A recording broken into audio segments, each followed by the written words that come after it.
Hi, my name is Amut. We develop mobile apps. Today I'm going to talk about how to create mobile apps. So if you have an idea but you don't know where to start, you have no knowledge on the app environment, this is a perfect place for you. This is a non-technical session for beginners. Today we are going to understand how the app environment works, how you write code, what is an app, how to deploy it. The important thing is how you generate revenue, what is the monetization options available for app which you want to create. We will have a lot of follow-up sessions, technical as well as non-technical sessions on this YouTube channel.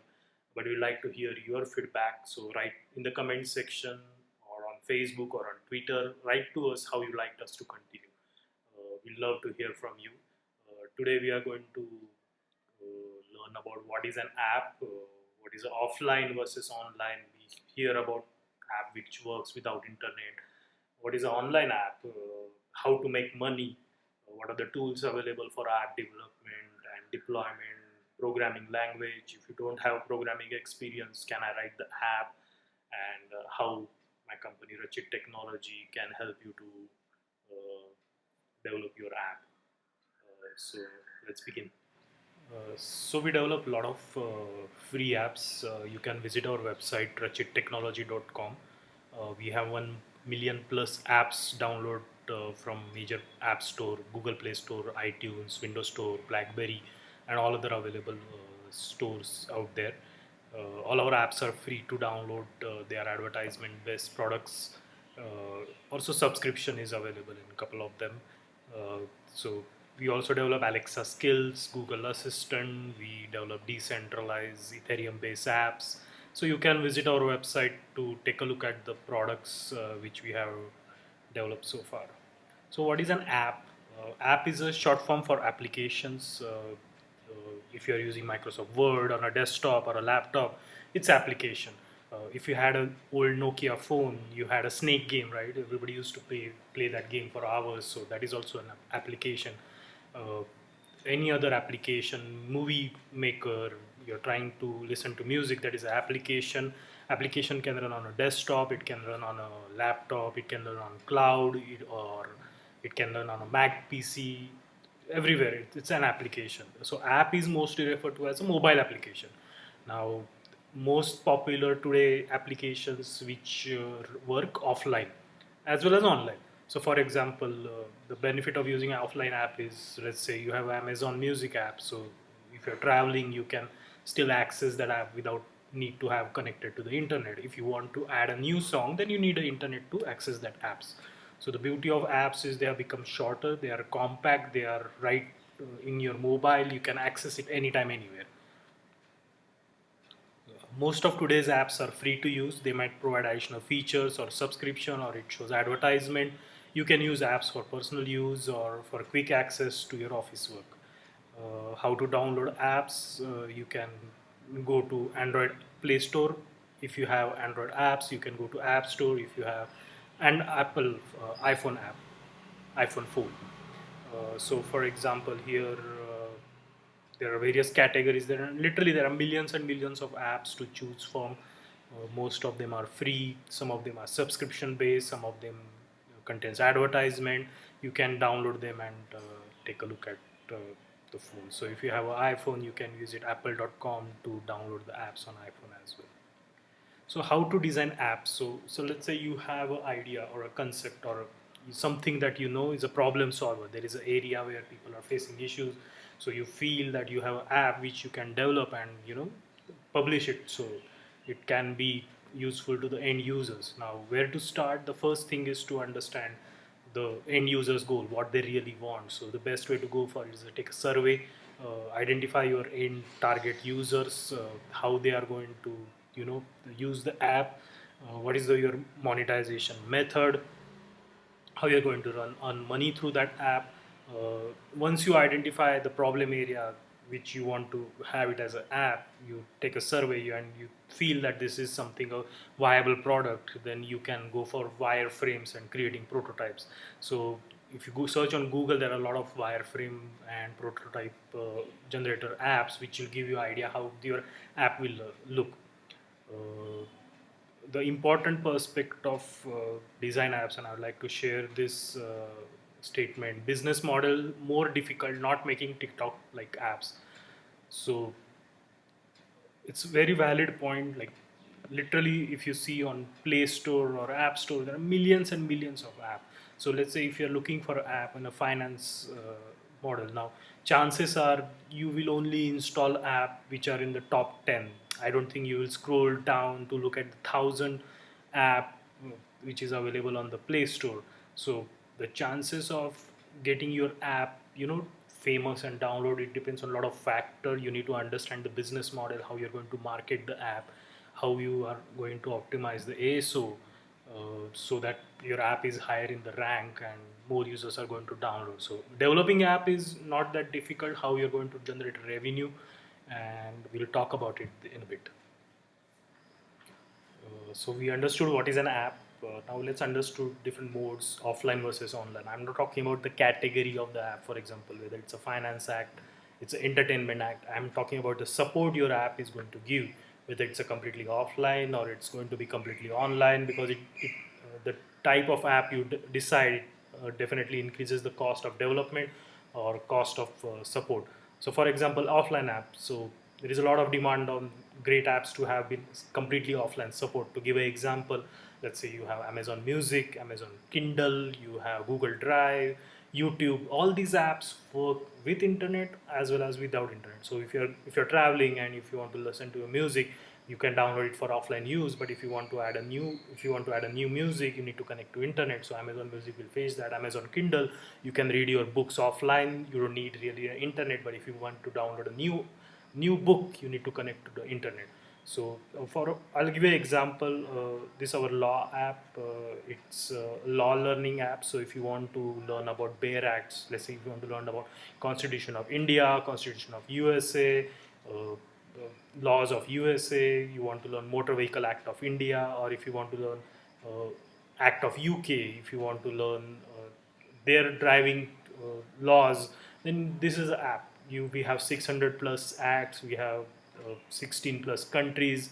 Uh, the beauty of this app is it works offline. Now, why we are giving offline support? So let's say once you download the app, you download Constitution of India from internet, and once you download that, you don't really need internet to read the act.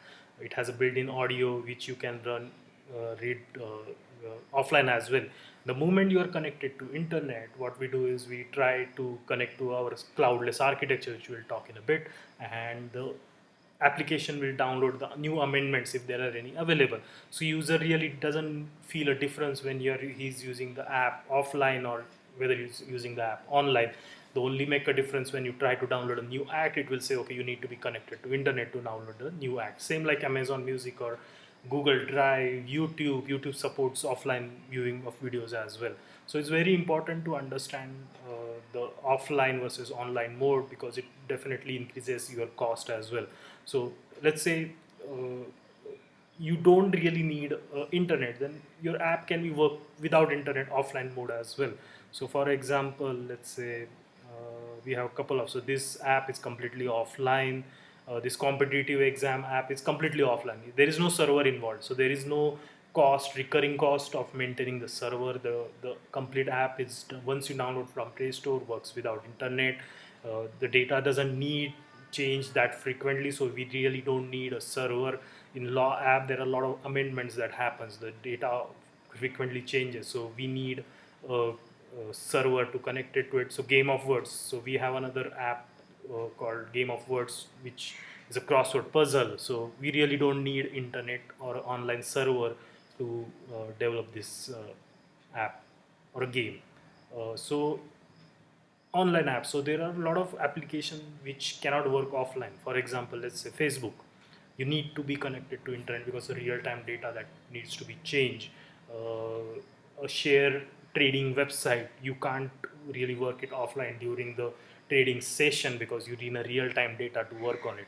So in that case, you need to have a server. Besides developing the application offline, you need to make sure there is a server which constantly updates the data and your app is able to connect to the server. Now there are various, we are going to conduct a session on Firestore database, how to connect data from it will be a technical session, and there we'll talk about in depth what is the difference between a standalone server and a serverless scalable architecture. So today it's a demand that, so for example, this law app, I can have at a go 200k the users concurrently using the app without actually anybody facing issues with the connectivity. So that's where we use this serverless architecture. So if you are planning to develop an app with online support, I'll recommend to use these services which I'm going to talk. There are more companies as well which provide a lot of good support on serverless cloud architecture. These are the one which we recommend. We use Firebase in our law app, which is works beautifully. It works offline as well as instance sync. So what is the really, so if you see cloud firestore, you can visit firebase.google.com/docs/firestore. It's a flexible scalable NoSQL cloud database. It has a lot of support. So the same architecture, so once you define an online architecture, the same architecture can work on iOS, it can work on Android, it can work on web, it can work on Unity, and lot many things. So it's a scalable database. The beauty of this is there is no fixed cost. So let's say your application is not using much data, you will not recur that cost. But if you have a huge usage, then the bill also increases. So be careful using uh, this online serverless architecture. It's very easy to integrate within your app. They're instantly scalable.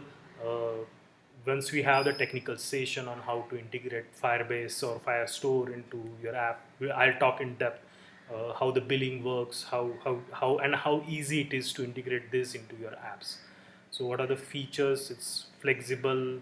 uh, you can store data in documents, images, videos, real-time updates.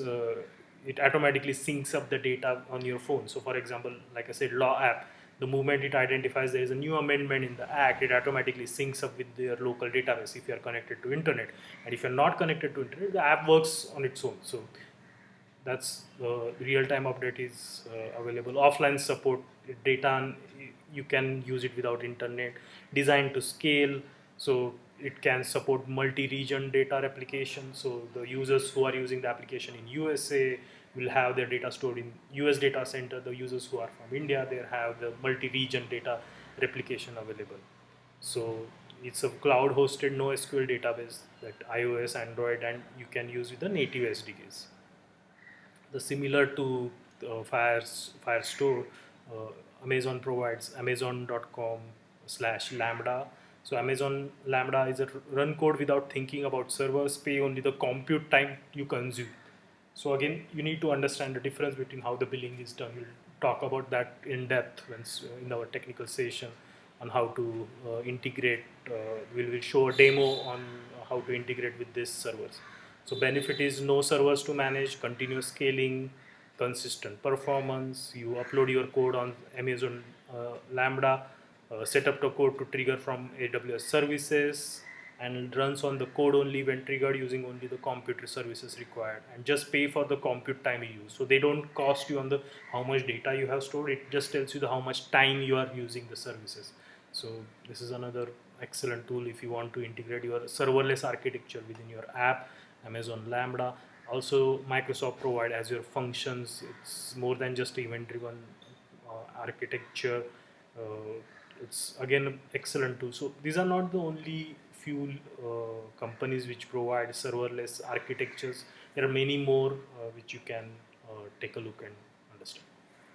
Now let's understand the important aspect of app monetization. So when you deploy an app, or you decide you identify a problem which the users will be ready to pay, or let's say any free app. YouTube is a free app. You don't need to really, as an end user, you don't really need to pay. There is a YouTube Premium available where you can see advertisement free app.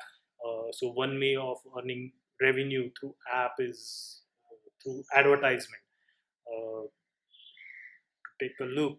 For example, our law app, it's a free app. It works offline without internet. When you're connected to internet, it shows advertisement. That's how we earn money. So if you don't want to see advertisement, we have given in-app option. So you can purchase that subscription so that you will not see the advertisement. So this is another way of earning money. I like to give an example of this app. The article is on Wikipedia, so not really sure if this is correct, but you can be the best judge. So there was a game called as Flappy Bird. Most of you must have heard it. So the target is that you need to take this guy across the machines. So the game was released in May 2013, but received a sudden rise in popularity in early 2014.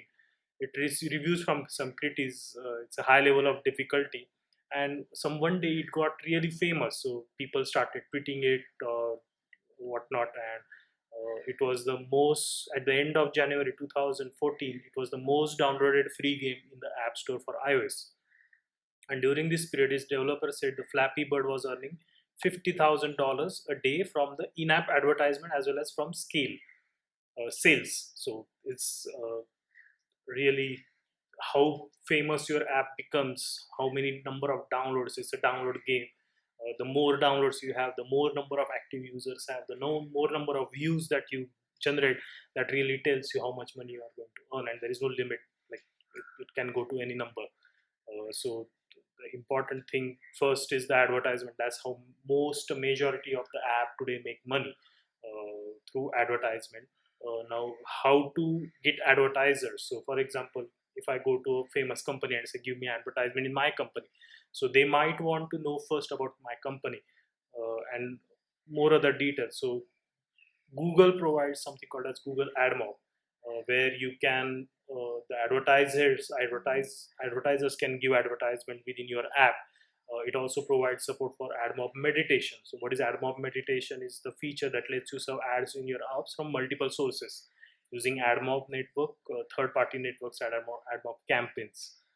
So we'll talk in depth in our technical session on what are the campaigns, how campaign is useful to promote your own apps into the inventory that you have. There is a concept of fill rate, RPM. We'll talk about that in depth once we conduct our technical session. So there are various ad networks available. There are different types of ads also make a lot of difference on the type of revenue that you're going to generate. So for example, there are banner ad, interstellar ad, reward video, native advance, and support. So different ad networks are Ad Colony, Facebook. You can integrate ads from Facebook within your app. In Mobi, there are a lot of Unity ads, non-open source Flurry, and there are a lot of many app advertisements that are available that you can use within your app. So these are the more two direct way of earning within your app. So uh, through advertisement and through in-app purchases. Now, very important aspect, another aspect is analytics. Uh, how your users are interacting. For example, when you go to Amazon for shopping, Amazon monitors how your user behavior is. Which once you go on your homepage, every user see the homepage of their shopping cart differently. So how they capture this data is through analytics. So they understand the behavior, how the app, when the user clicks on a particular interested item, and you get a suggestion box. So that is where another important aspect in app development is about analytics, and we will cover another session on how to capture analytics, how to capture user behavior to enhance your apps, so that you will get a good user experience to your end users. So example of analytics is Google Analytics. It supports on iOS, Android, web, C++, Unity, and many more. There are various analytical tools you have available. You can take a look at them. So Google Analytics is a free app measurement solution that provides insight on app usage and user engagement. So let's say you have designed 3 screens within your app, and for some reason the user is only visiting the first page but not really interacting with the third page. So that gives you a lot of insight how much time he's spending on your screen. That will give you another insight on which components he's using more. So you can develop your app better, so user will get more consistent behavior, and things like that. So it's a Firebase is a Google Analytics, a free unlimited analytics solution. You can integrate it into your app. It gives custom audience, it gives you the age criteria. So it helps you to understand how people use your web, iOS, and Android app. It automatically captures number of event user properties, or you can define your custom events. So if you have a game and you want to know how much time a user is spending on a level, so we have a application for a crossword. So we understand how much time a user is spending on a crossword level. So when we are developing a new crossword level, we can make it either more tough, or design it in such a way that users are getting more consistent results. So it supports BigQuery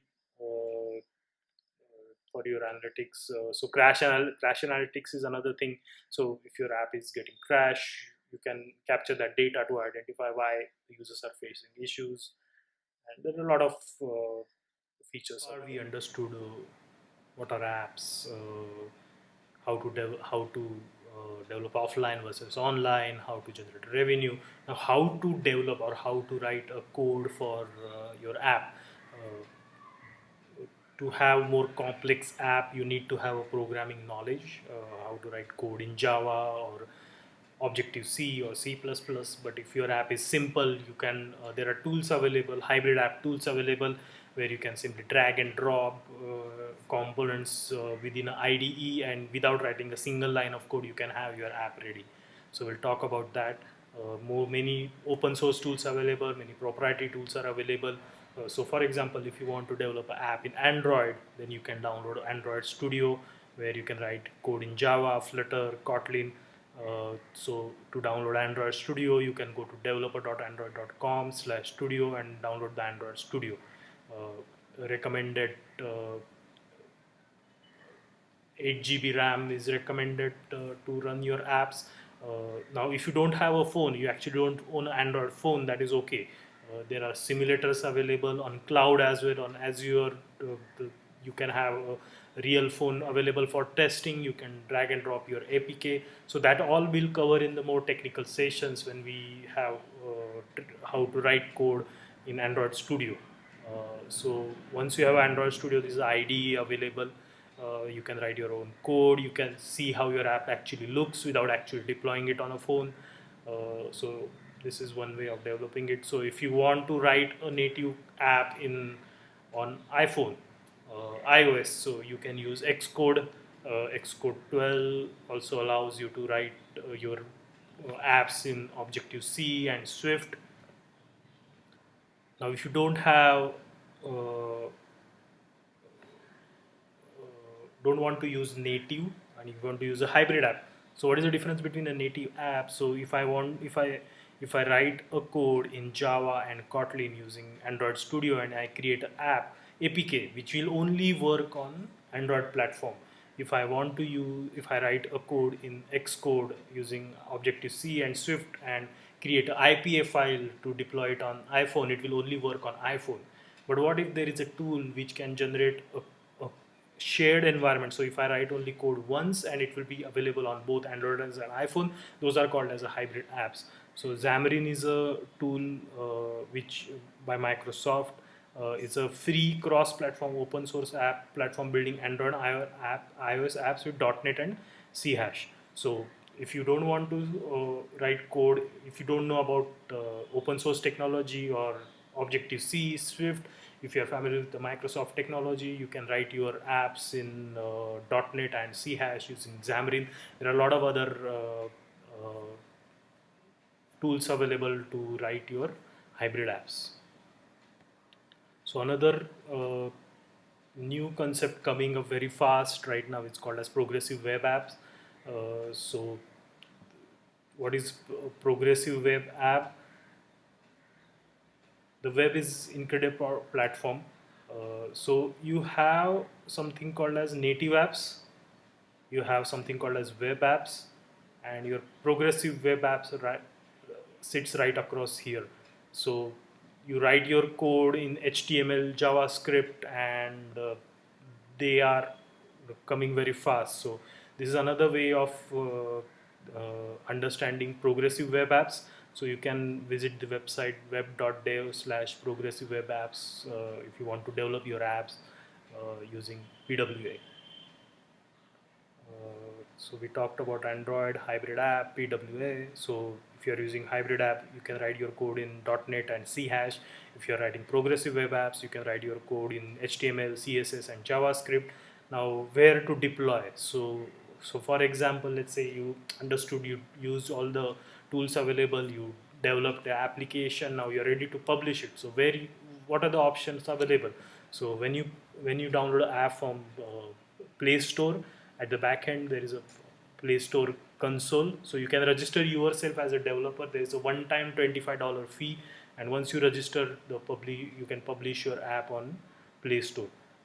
So if you want to publish your app on iTunes, you can create an account on itunes.connect.apple.com. It's a yearly $99 fee that you have to subscribe. On Microsoft as well. So developer.microsoft.com/register. You can register and submit your apps on Microsoft storefronts. So if you want to deploy apps on App Bazaar, you can register yourself as a developer and publish your apps. So there are a lot of publication tools available. The important thing here is publishing an app is very easy, but you need to understand their terms and rules. So they have given a set of rules that you have to follow. We are going to conduct a technical session on that as well, how to follow the developer guidelines. So they have declared set of rules that you need to follow. If you don't follow your rules, they will unpublish your app. So it's very important to follow them on Android as well as iOS platform. So this is the end of our session. How Rachit Technology can help you in developing apps is we provide technical training. So if you don't know how to create your apps, or if you have a set of team available but who is not expertise on mobile app development, we give technical trainings on native app development, Android, iOS, hybrid app development, Xamarin. We give a lot of technical trainings. We are going to conduct a technical training soon in next month. So if you are interested, just write to us and we'll share you the details of that training. We also provide support for custom app development and deployment. So you have an idea but you don't know where to start, you don't have the technical team available with you, so we can help you to publish the app from start to end, from concept to deliver it on Play Store, deploy it on Play Store. We'll help you with that. We'll help you with the paid and organic marketing.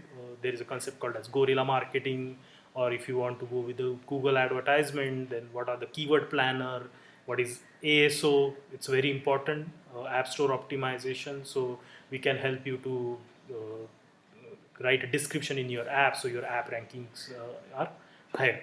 So how to reach us? You can visit our website, or you can write an email to us, contact us at rachittechnology.com. Please follow us on Facebook, Twitter. Please like to our YouTube channel. Like I said, we are going to conduct technical sessions more, but we would like to hear from you. If you have a particular session that you would like us to continue, do let us know. So thank you for watching.